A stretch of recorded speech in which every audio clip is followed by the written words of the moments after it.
Daily Flicker, June the 22nd, 1935. Battle over control of bank system. What will the government do for money? Andover, murder of a tobacconist.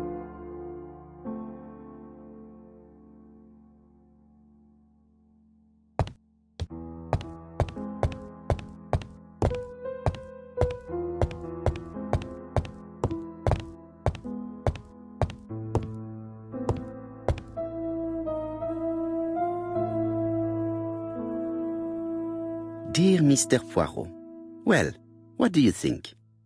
I believe that I won this round. The Andover affair went like clockwork, don't you feel? But the fun has only just started. I would like to draw your attention to Bexhill-on-Sea on the 25th of this month. We're having a crazy time. Best wishes, ABC.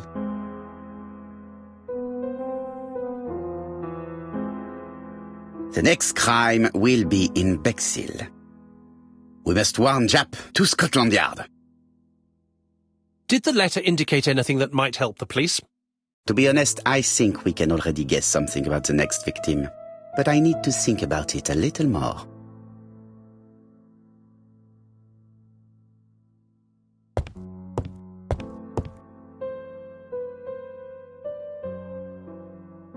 Ah, some cool hair.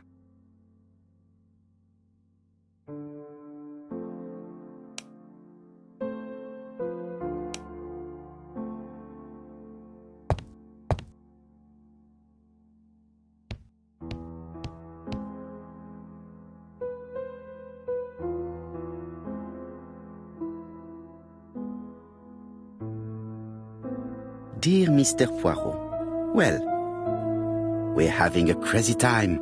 Best wishes.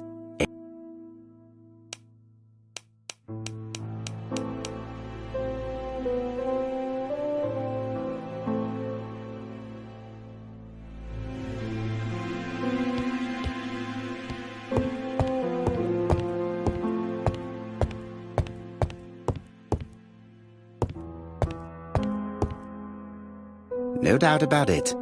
Hastings is going bored. Hastings, it would appear that you are getting slightly thin on top. Really? I hadn't noticed.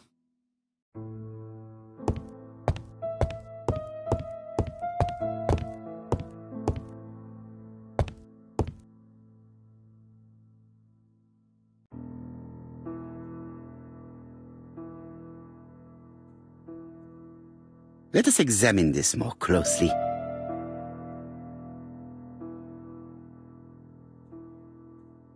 Certain characters in the two letters may have similar defects. Yes, the A appears to be quite unusual.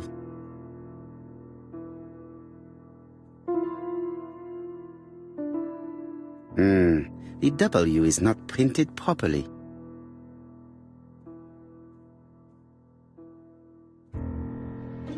Yes, this I is weird. The W is not printed properly. The W is not printed properly. Let us examine the characters in this word. Let us examine the characters in this word. The W is not printed properly. The W is not printed properly.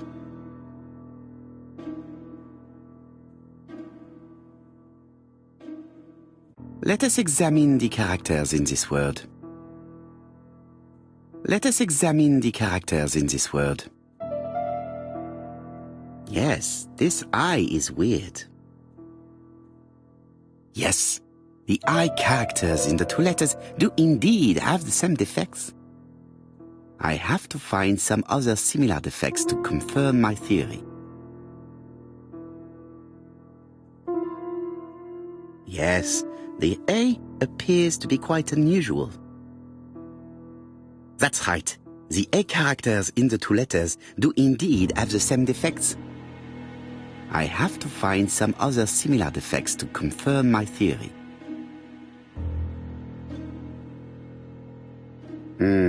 The W is not printed properly.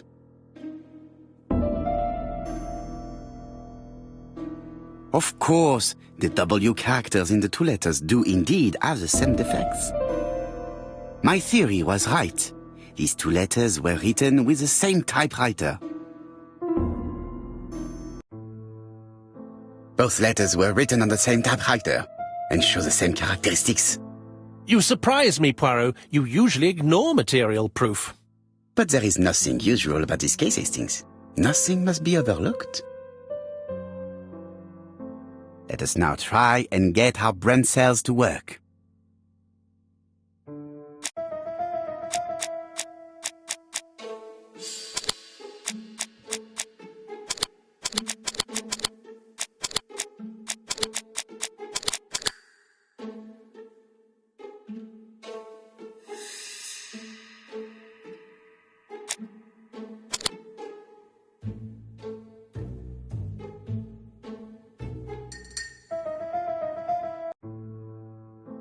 So, Poirot, have you found something? Oui, I believe so. But I am afraid it is not enough to stop the murderer. Let us go and see Chief Inspector Japp. I will explain there.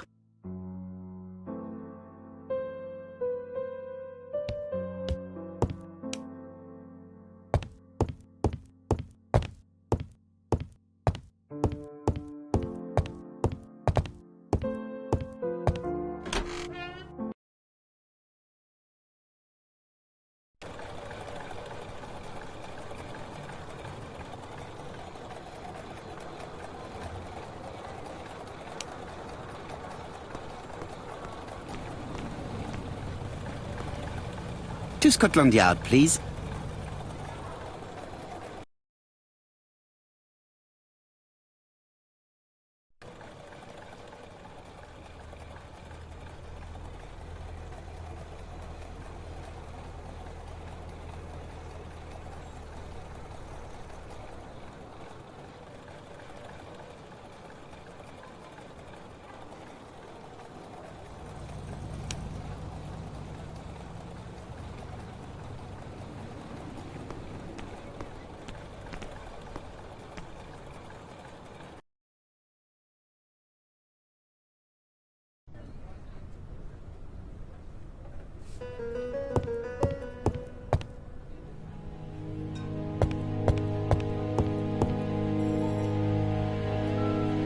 Japp has invested a great deal in his career.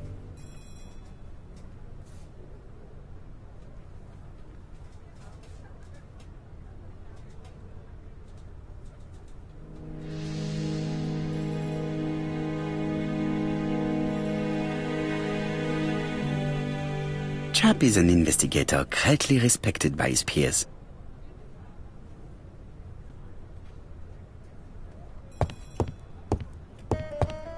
Like all hunters, Hastings has always been fascinated by weapons.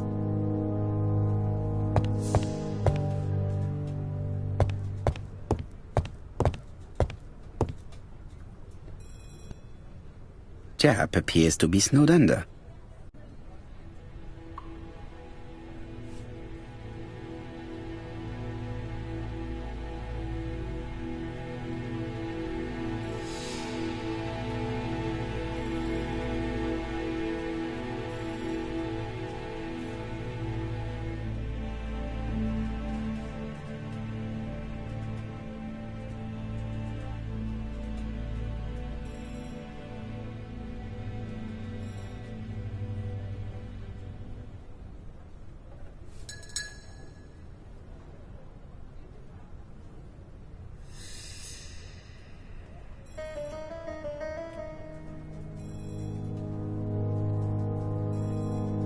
Jap appears to already be overloaded with work.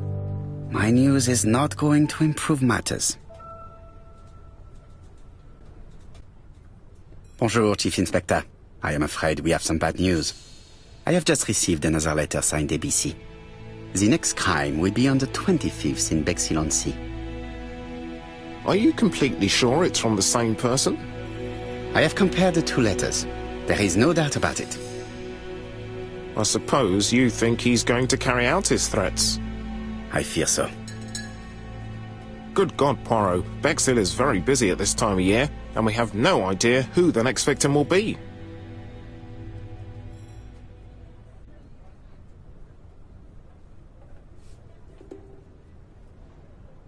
I suspect that the name of the second victim will start with B.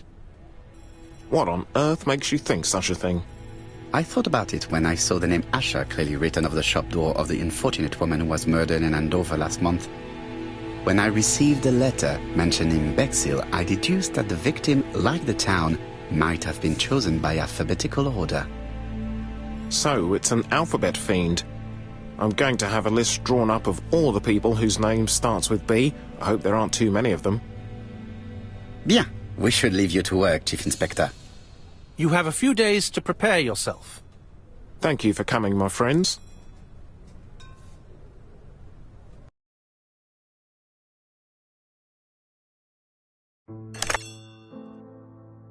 Poirot? Chief Inspector Jap, your call does not bode well.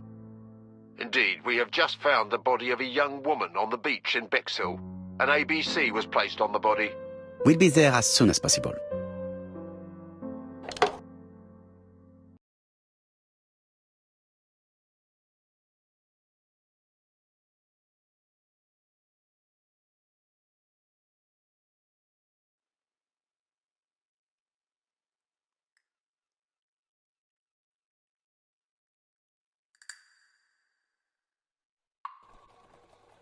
Bexhill is a delightful town. It would be nice to come back and visit. I do not entirely agree. Walking at the beach damages my shoes, and it hurts my knee. So the years have not spared you, my friend. It's the same for all of us. That is exactly what I said to myself when I saw you back from your travels. Poirot! Do not be offended, Hastings. I can see Jap waiting for us. And from his face, I would say that things are not looking good.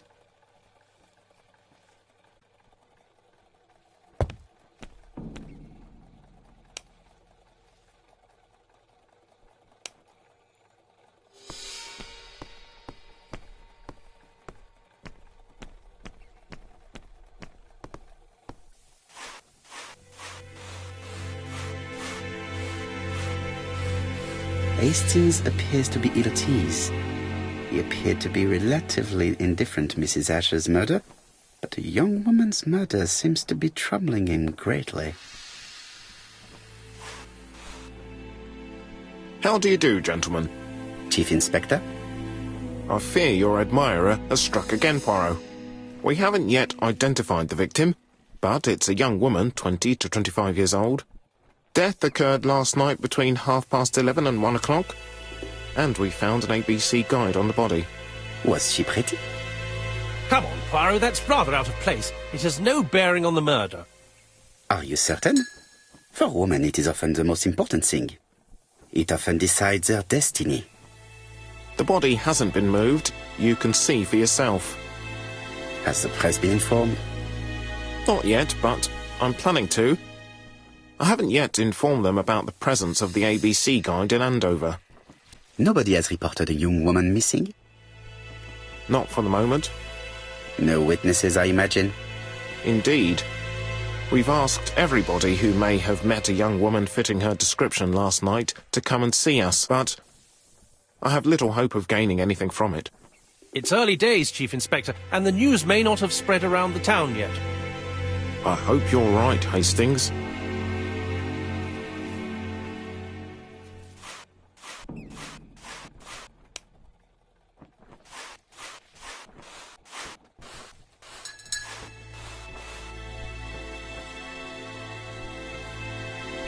A braided silk belt. It may have belonged to the victim.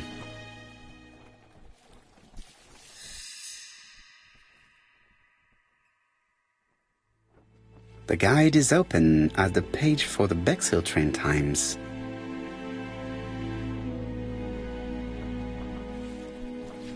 These marks have been left by a rope or a braided cloth. She was a great beauty.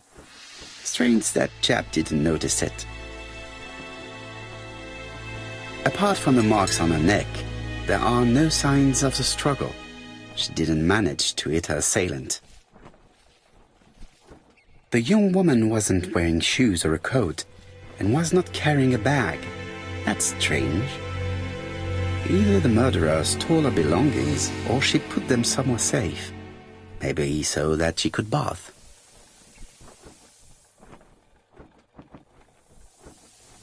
This key is too small to be one for a house. Without a doubt, it is for a padlock. Let us now try and get our brain cells to work.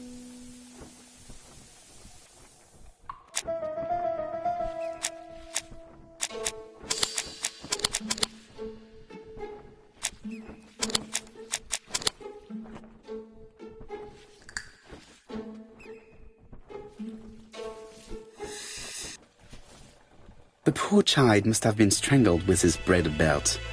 Unfortunately, in view of the fabric, it is unlikely that we will find any prints.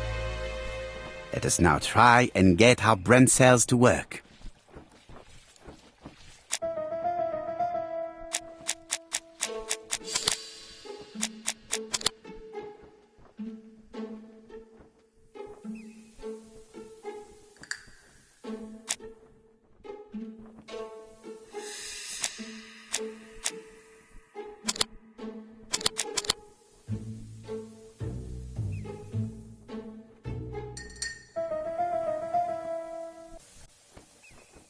The medical officer should confirm that the victim was strangled with her own belt.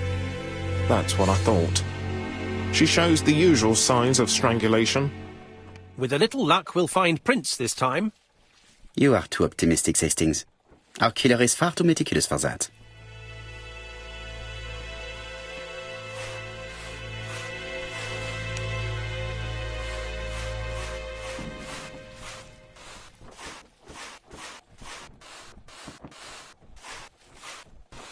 This hut is locked. The key does not fit the lock. This hut is locked. The key does not fit the lock.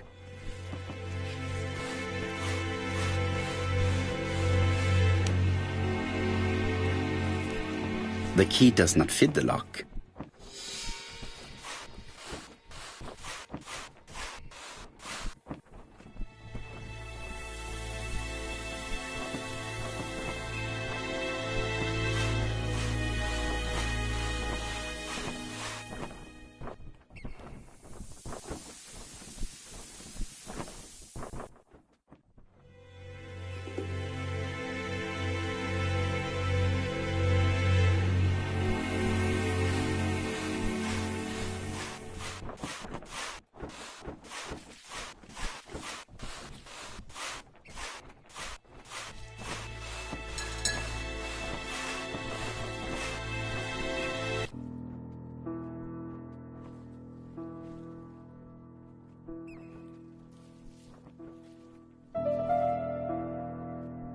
The number is upside down. This is definitely at number 6.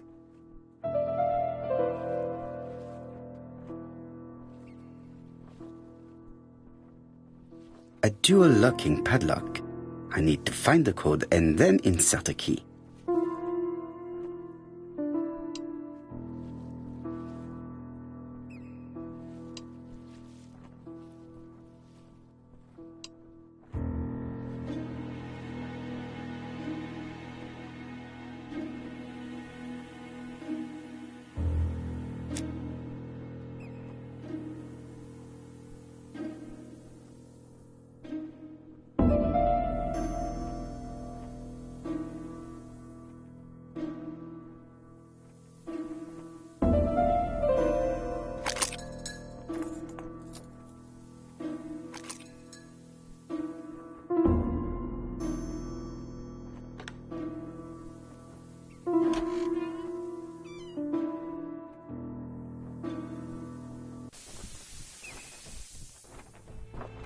purse is full.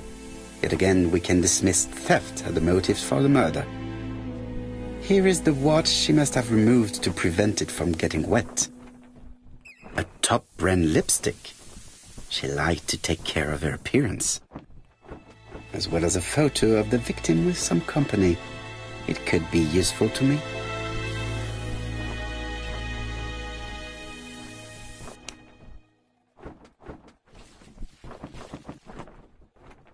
It definitely was here that the victim left her belongings.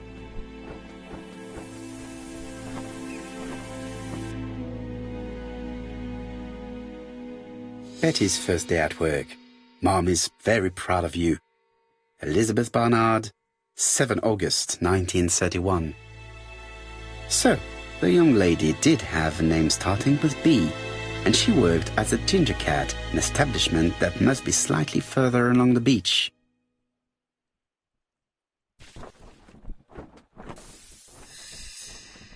Jap has gone to the police. The victim has been identified and her family had reported her disappearance. She was called? Elizabeth Barnard, mainly Betty. She worked as a ginger cat at the cafe slightly further along the beach. But Poirot, how on earth? Never mind. Do you have her address? Yes, she lived with her parents on the street leading to the beach, number 22. Shall we go? You are far too impatient, Hastings. Let the poor people take in the news first. Let us go and visit the cafe where Betty worked.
I'll be with you in a minute, gentlemen.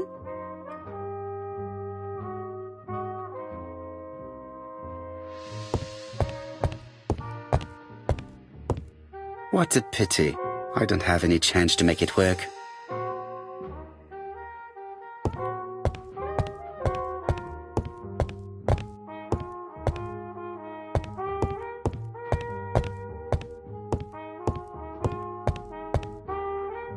This is a well-laid table. Nothing is out of place and, above all, no creases.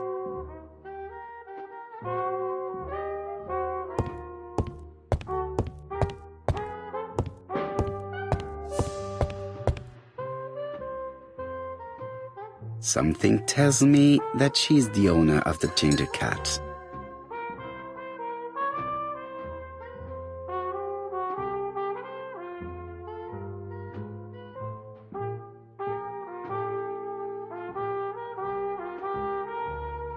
This woman must be the owner of the ginger cat. It looks like something is bothering her. How can I help you? A hot chocolate and a tea for my friend, please.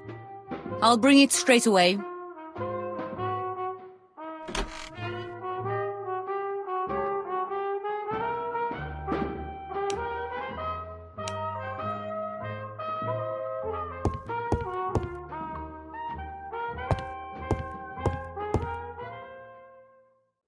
I need to know the time range during which Betty was working on her own.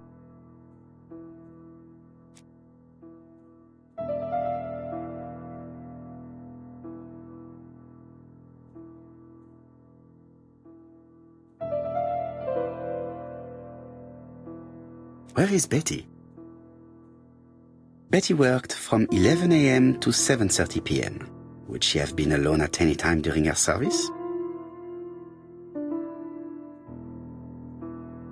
No, This person is not the last one to have worked with Betty. Interesting. Betty was alone between 5 p.m. and 7:30 p.m. Who did she serve?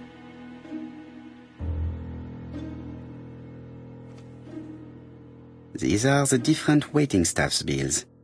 Which ones were written by Betty?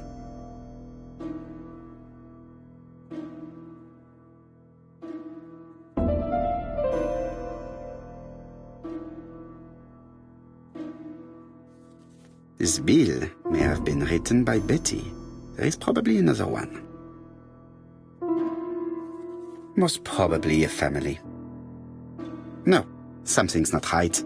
Betty was alone at just one of these 2 times.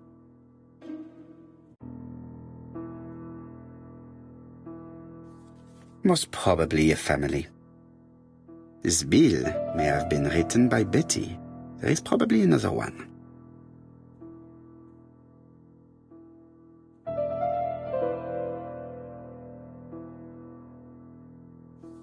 Most probably a single man, a whiskey lover, maybe the murderer? Betty served a family and a man on his own, a whiskey drinker, maybe the murderer. This information will help me to progress. What? Gentlemen, what are you doing? We are searching for clues, mademoiselle. My name is Hercule Poirot. I am a detective, and this is Captain Hastings. Does Betty Barnard work here? That is correct. She should have been here a while ago. Punctuality is the first rule of politeness. I fear that Miss Barnard will not be coming today. She has just been found, dead, on the beach a few hundred meters from the cafe. How awful. Poor young thing. What happened? She appears to have been murdered. This is most distressing. How this will affect my business, I shudder to think.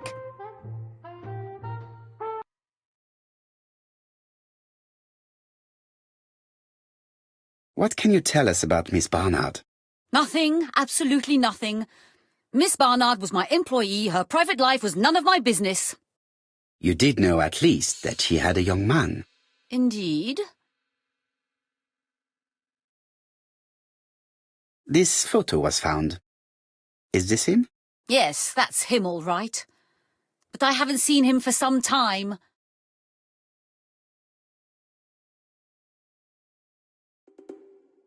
Do you think there may have been some problems between them?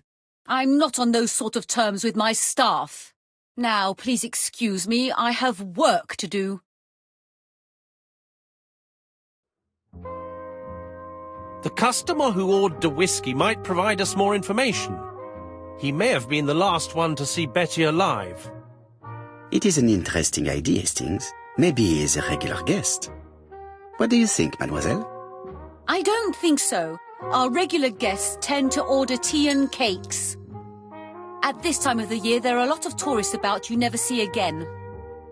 That's what I thought. Time to visit Betty's home.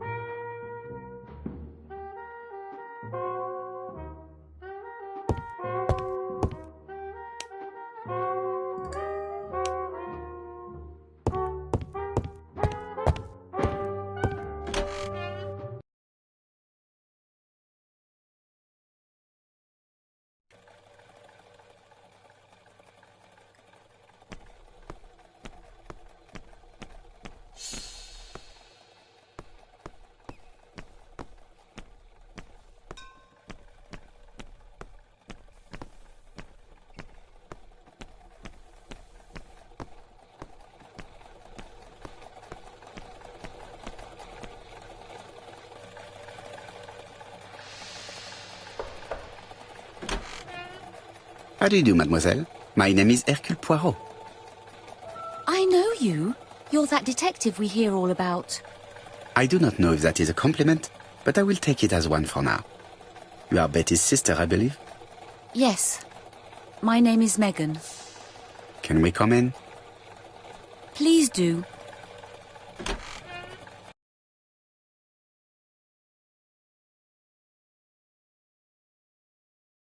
My parents are at the police station. I doubt they'll be up to speaking to you later. Do not worry, we will not bother them. Did you know your sister's plans for yesterday evening? No. I arrived by train this morning. My parents called me in a panic when they discovered that Betty had disappeared. She went out last night, but she didn't tell them where she was going. What was your last conversation about? Her new dress.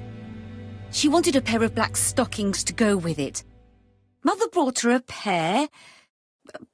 The very day it happened. She was crying. And to think that Betty never even wore them. Oh, Mummy.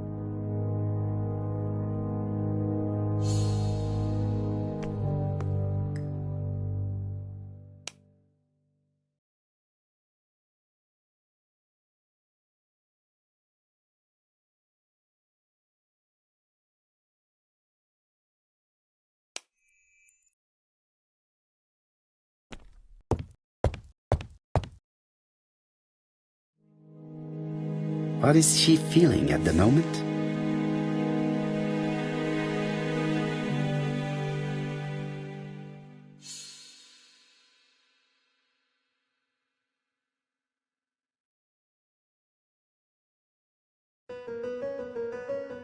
Betty's older sister is not just sad, she is angry.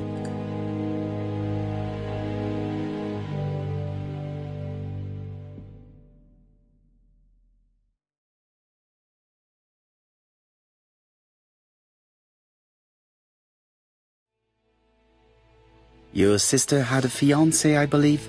Yes, he's called Donald Fraser. A very nice man.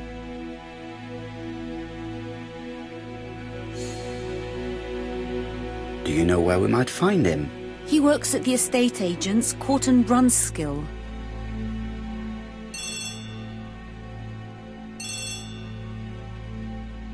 Oh, excuse me, I have to answer that. But of course. Betty's room is opposite the stairs on the first floor. Feel free to take a look if you think it might be useful.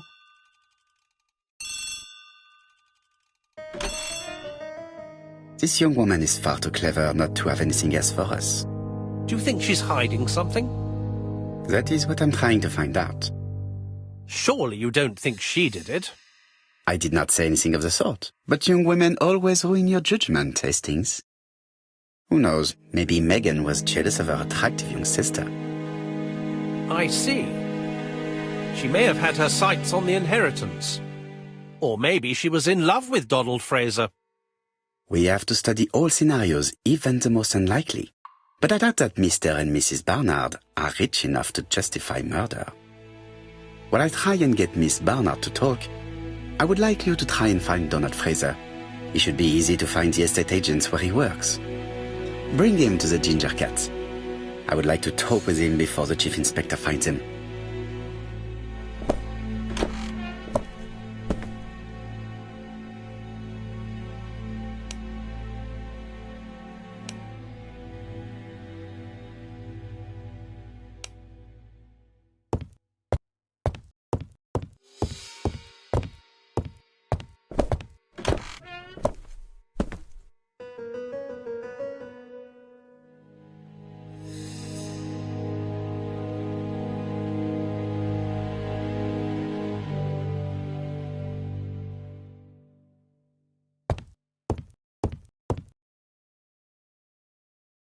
It looks like Betty was also a music lover, the same as her family.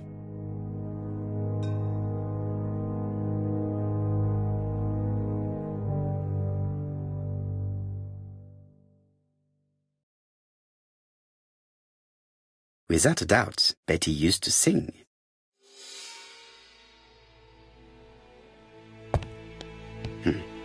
A box of new stockings. Looking at all the clothes she took out, Betty must have had a problem deciding what to wear. Maybe she had a date?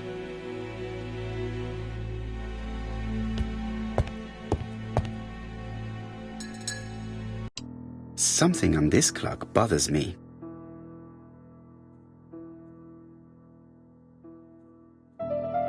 This wooden panel is blocked. I can't open it. What a strange mechanism. I don't think it serves to turn the hands.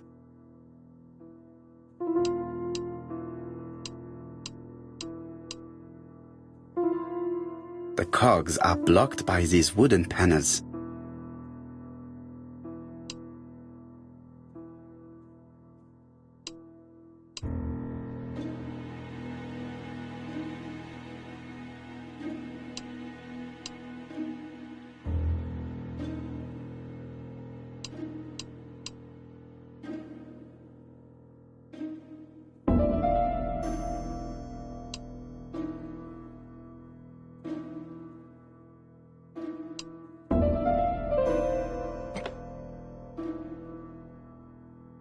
I definitely need an object to make these cogs turn. I definitely need an object to make these cogs turn.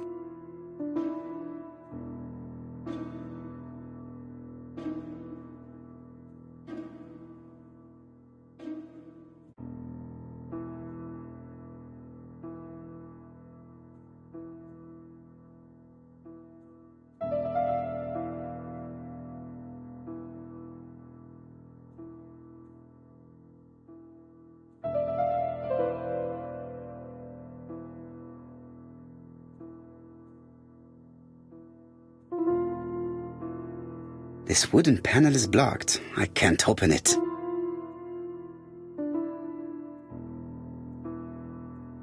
This metal disc is stuck.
This leg is not well attached.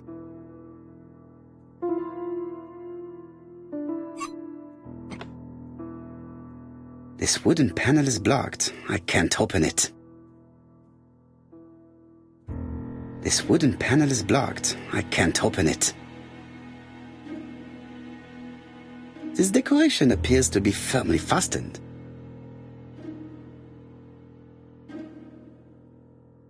This decoration appears to be firmly fastened.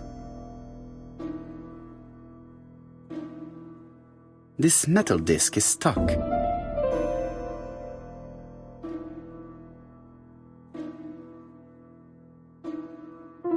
I definitely need an object to make these cogs turn.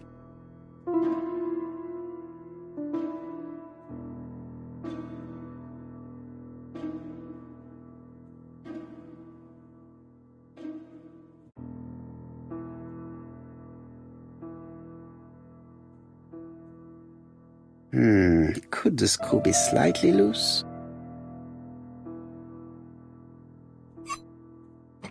Good. It should be possible to open the wooden panel. Look, a key.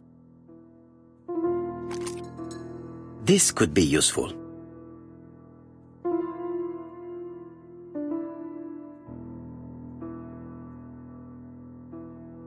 This metal disc is stuck.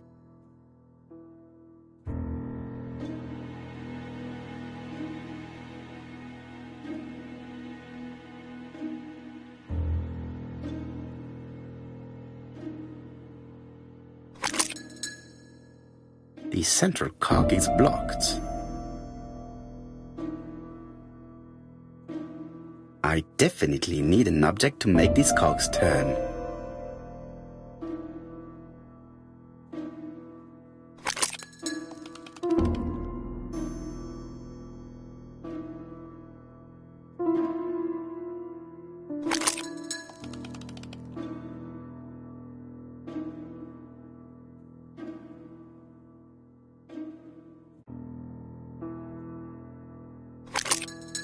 Ah, something clicked on the front of the clock.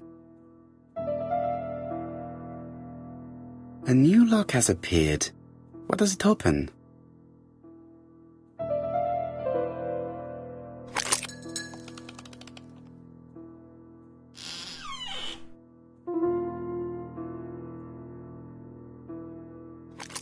This could be useful.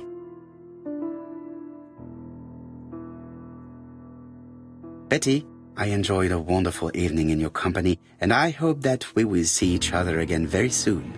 D. My dearest Betty, I know that your art is already spoken for, but you are the most beautiful dancer I have ever had the pleasure of meeting, and I am impatient to see you again. Adrian.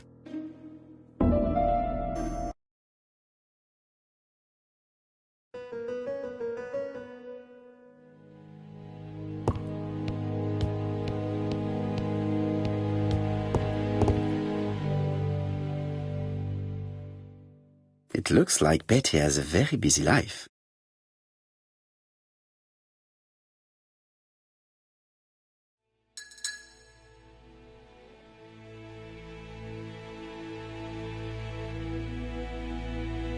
Betty liked luxury and going out, and being as pretty as she was, she probably did not have any problem getting herself invited.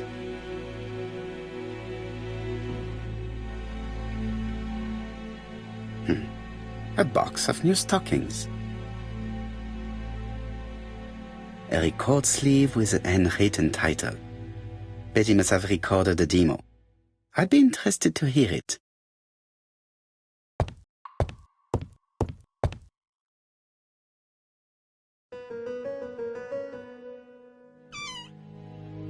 This small key should be useful to me. Medicine to prevent voice loss. Did Betty have problems with her voice?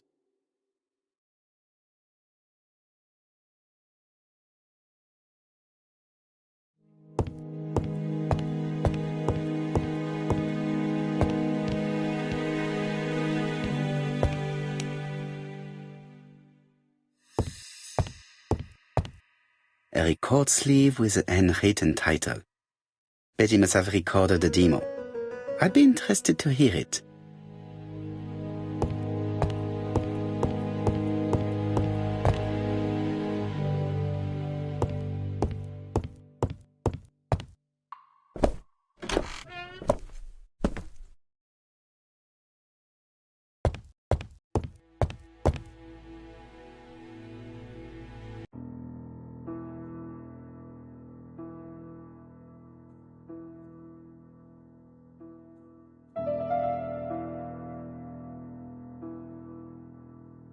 Let us see.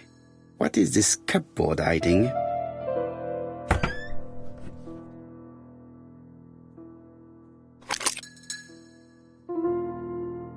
This looks like solfège.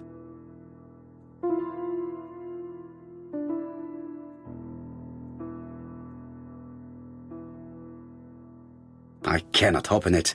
It looks like the mechanism is blocking it. That doesn't work. I must have forgotten a step.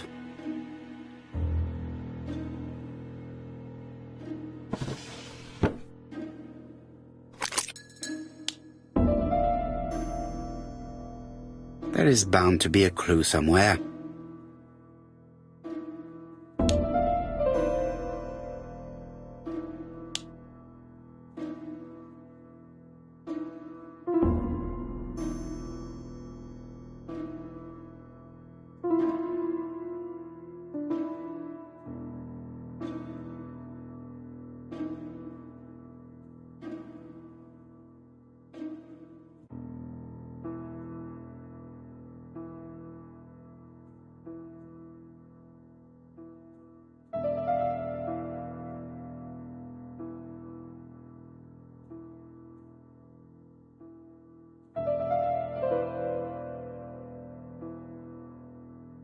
There is bound to be a clue somewhere.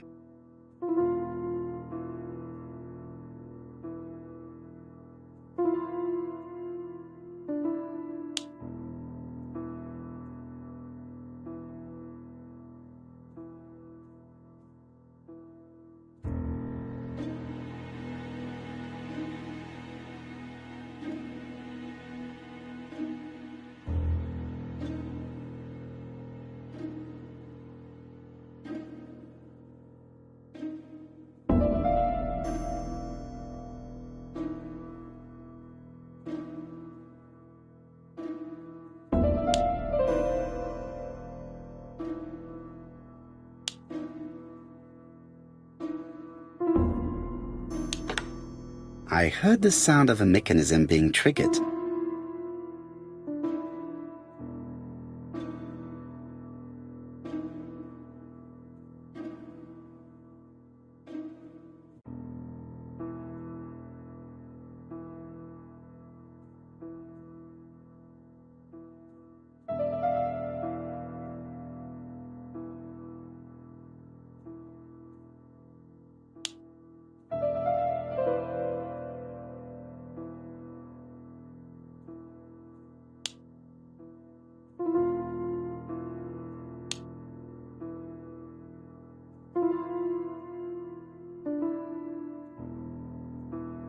I just have to put the record on the gramophone and start it.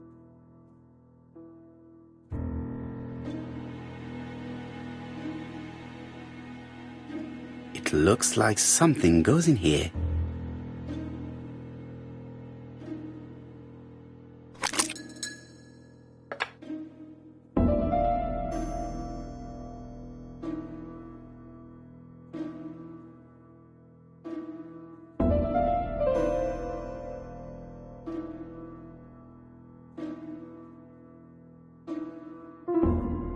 That doesn't work.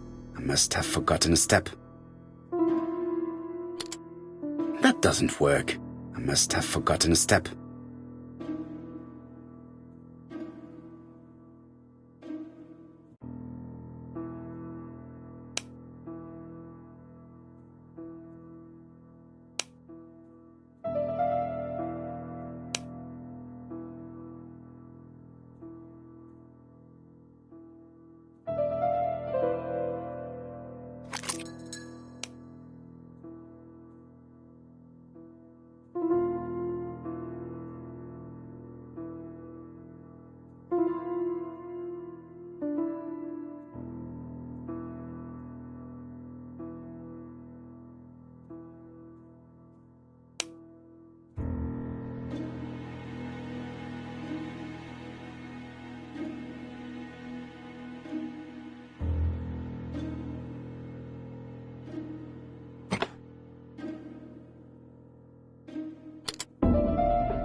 Oh, Donald!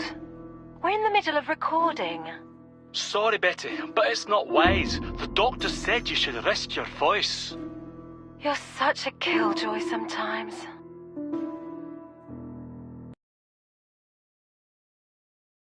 Betty was such a good singer. It's true. Did she have any problem with her throat? Yes, she had to be careful with her voice. Of course, she didn't follow the doctor's advice. If Don didn't insist, she... Well, it's too late for all that now.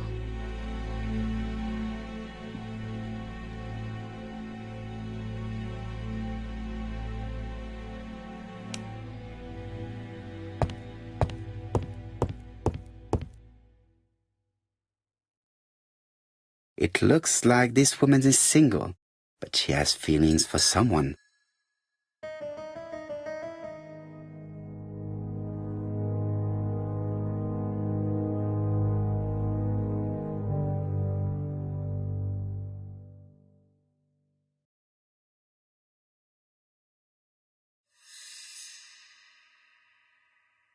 She is looking so intensely at this photo.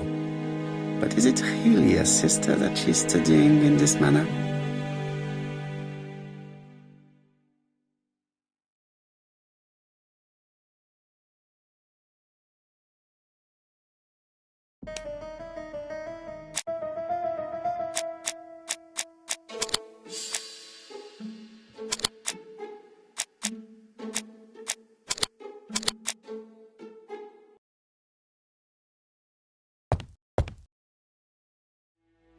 They made the perfect couple, am I correct? Yes, in a way. She was pretty and he... Well? He's a bright man, with a promising career ahead of him. He would have made Betty a good husband. He was always attentive and generous. Oh, a true gentleman. I hear a note of envy in your voice. You must have heard wrong.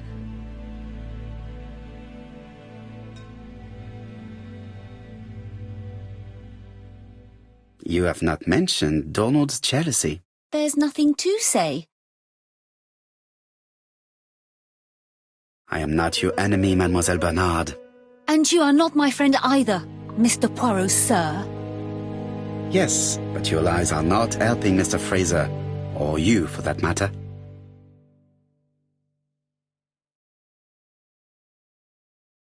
This case is much more complex than you think.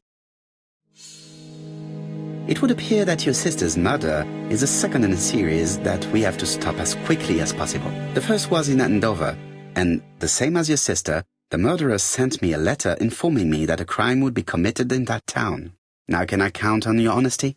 Yes, you have my confidence, Mr. Poirot. Don is a quiet and sensitive young man, slightly reserved too, and as is often the case with reserved people, when he flew into a temper, he completely lost control. He could be so violent. Betty was frightened. And when was this? The first time was about a year ago. But they rowed more recently. Donald found out that Betty had lied to him. She said she was going out with a girlfriend, but she went out for dinner with a married man. It was an awful scene. She told him that until they were married, she was free to go with whoever she pleased. Donald turned quite pale and started shaking and kept saying one day... Well? He'd commit murder.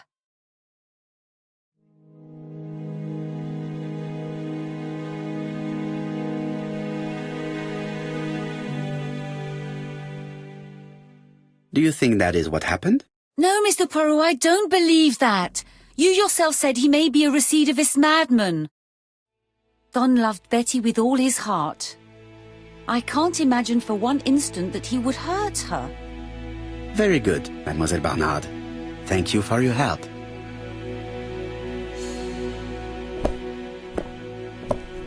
Fraser is at the Ginger Cat. The police haven't spoken to him, but they want to. Très bien, Hastings. Let's see him now. Au revoir, mademoiselle. My deepest condolences to your parents. Of course, Mr. Poirot. And don't be too hard on Don. He's more fragile than he looks. If you say so. Let us now try and get our brain cells to work.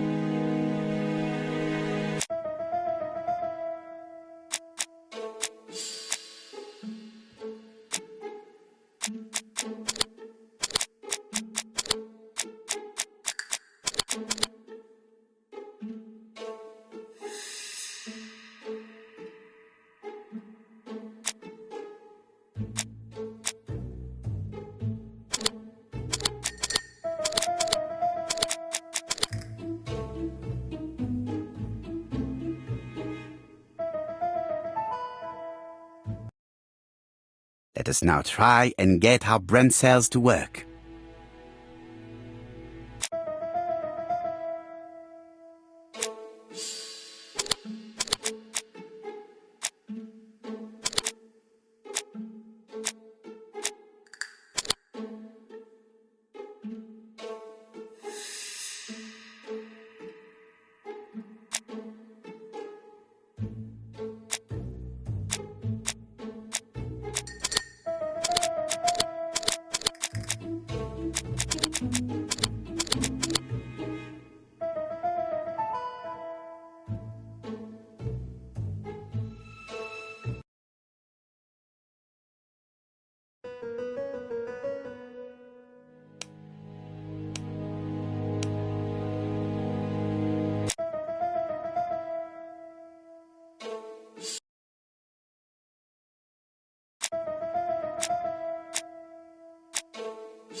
You've seen Fraser, Hastings. What is your feeling? He's a big chap. Fragile isn't exactly the word that springs to mind. I talked to his landlady before seeing him. She went to bed at 11. Fraser wasn't home yet. Bien. Megan Barnard said he is a reserved character but with a nasty temper. We will see if this is the case.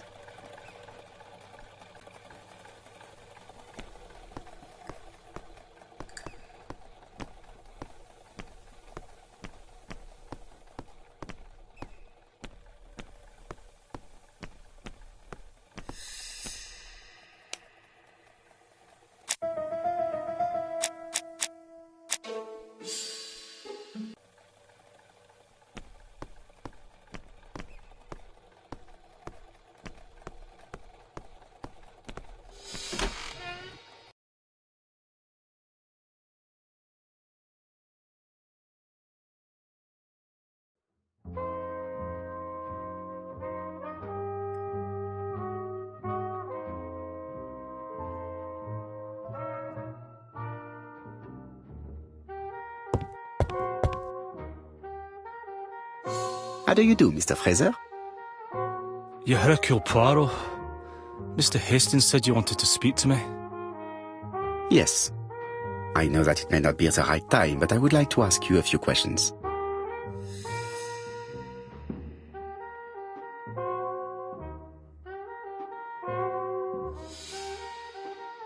This man looks suspicious.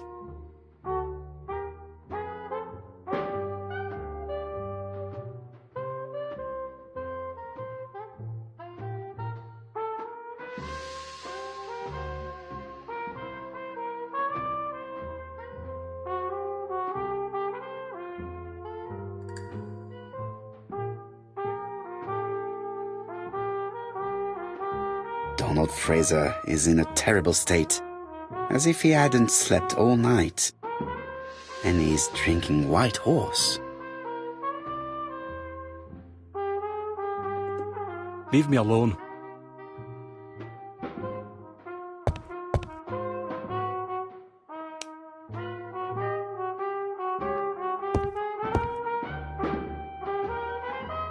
Tell me that it's a mistake, that Betty isn't dead. Sadly, your lady friend has been murdered, Mr. Fraser. Oh, Betty, if only you'd listened. Did you visit Betty yesterday afternoon? No, I haven't seen Betty for 2 days. I was at the office yesterday afternoon. Can you prove that? Of course. But why this question? Betty died yesterday evening, didn't she? Yesterday, a guest came to the Ginger Cat alone and ordered a White Horse whiskey, and, by the look of it, you also appear to be fond of this brand. Yes, it's a good whiskey and not cheap. I only drink it on special occasions. Or tragic ones. I understand. Do you know what Betty's plans were yesterday evening? She said she was having dinner with her sister.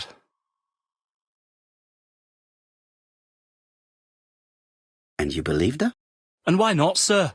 She was my fiancée.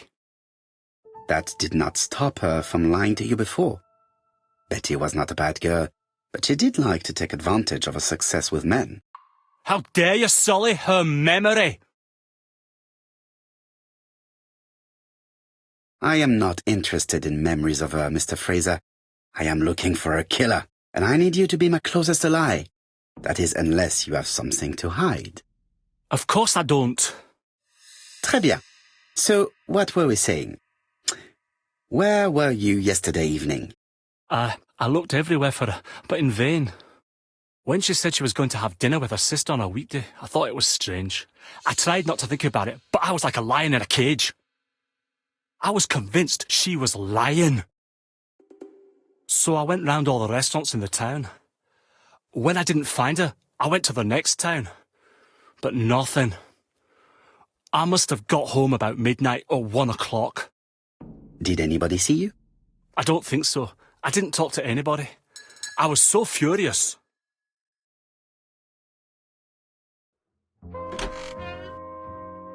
Ah, I knew I'd find you here, Poirot. I thought the victim's young man was here. Yes, is all yours, Chief Inspector. Let us now try and get our brain cells to work.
Fraser doesn't have an alibi and he's extremely jealous.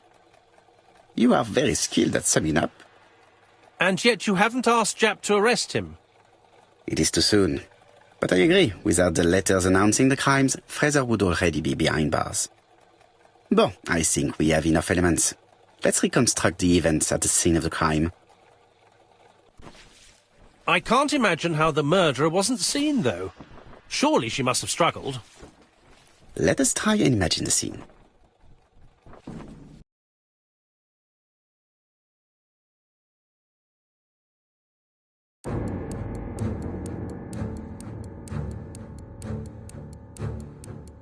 The killer and the victim are walking on the beach. Miss Betty has a bag, a belt around her waist, and carries her shoes in her hand. Both of them walk slowly to hut number 5.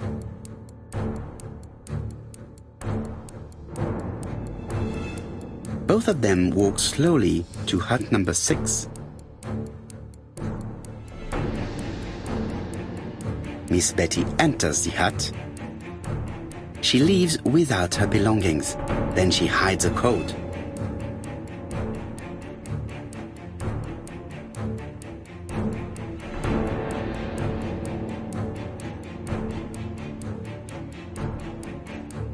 The killer tries to remove his victim's belt. She panics and tries to stop him. She runs away, pursued by her assailant. No, there is no sign of a chase. Things must have happened differently. Let us think again, mon cher.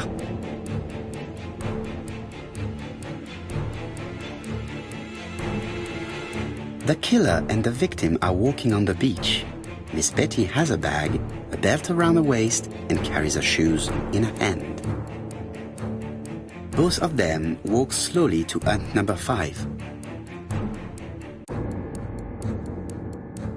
Both of them walk slowly to hut number 6. Miss Betty enters the hut. She leaves without her belongings. Then she hides a coat.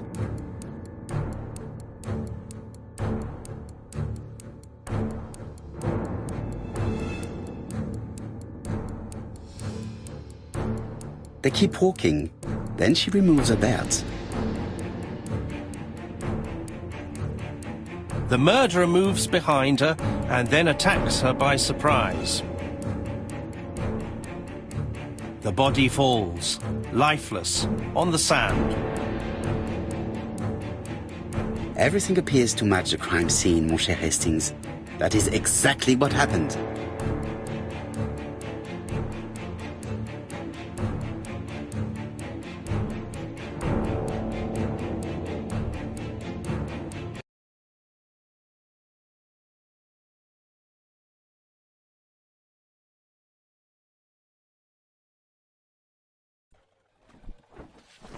Without the ABC, we might have suspected Mr. Asher and Mr. Fraser. But by signing his crimes, the murderer is making sure he's accused. In a way, it is very generous of him. Generous? The murderer seduced Betty in order to lure her to the beach and kill her. Indeed, the young woman was certainly careless, but not stupid enough to follow a stranger. What are you planning to do, Poirot? Return to London, mon cher Hastings.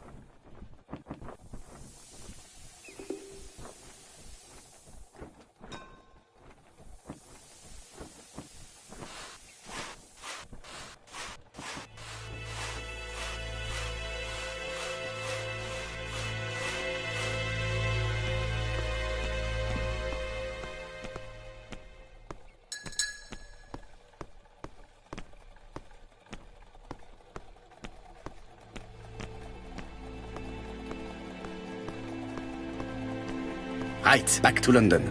There is nothing more for us to do here.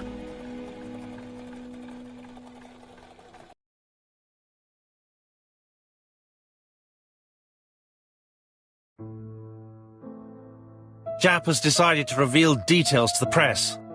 The alphabet murder is now famous. It is not a bad idea. The more people who know, the greater our chances of finding out something of interest. Poirot, I have a bad feeling.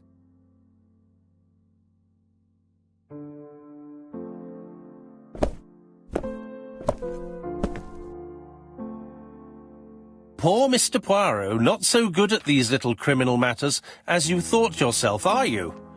Rather past your prime, perhaps. Let us see if you can do any better this time. This time, it's an easy one. Churston on the 30th. Do try and do something about it. It's a bit dull having it all my own way, you know. Good hunting. Ever yours, ABC.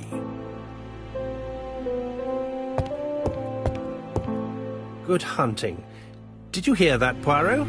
The murderer seems to be taking it all as a game, a challenge. He will strike on 30th in Churston. We must warn Scotland Yard.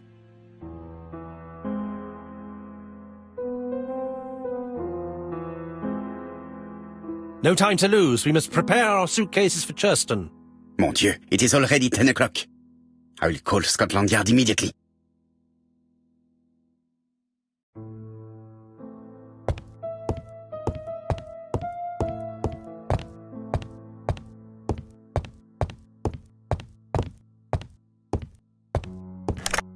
Hello, Japp. We received a new letter from ABC in the 10 o'clock post. Where and when? In Churston. Today. Today? I'll inform the population immediately. I'll check the train times. Call me back.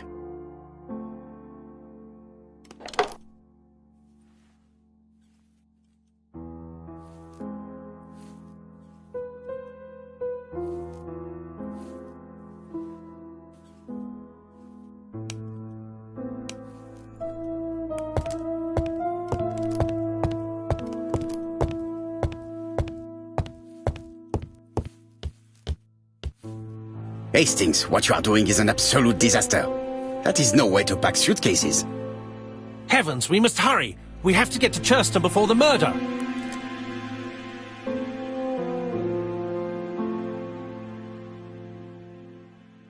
You're right, Hastings. It is an emergency. At last, Poirot, you're being reasonable. Poirot, you were right. I've just consulted the ABC guide. There's no hurry. The next train doesn't leave till 11:45. You see, there is no need to hurry. We will not be in Churston until tomorrow morning. After the murder. But why has the murderer warned us so late? It's not what he usually does. Did he do it on purpose? Very good question, Hastings. We should also compare the letter we have just received with the other two. Although I have very little doubt about what we will find.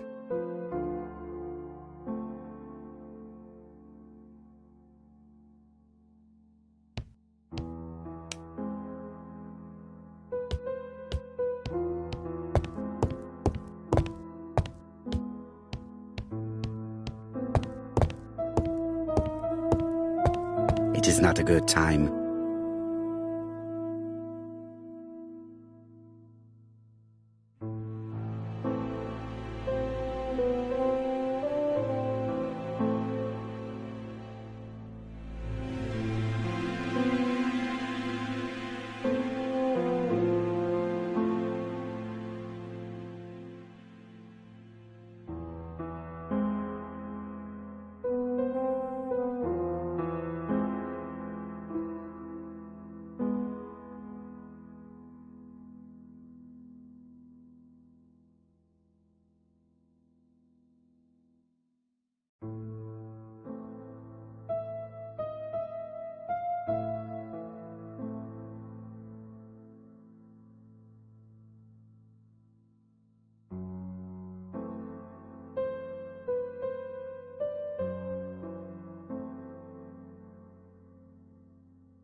We've missed the 6:45 train, but we have plenty of time to catch the night train.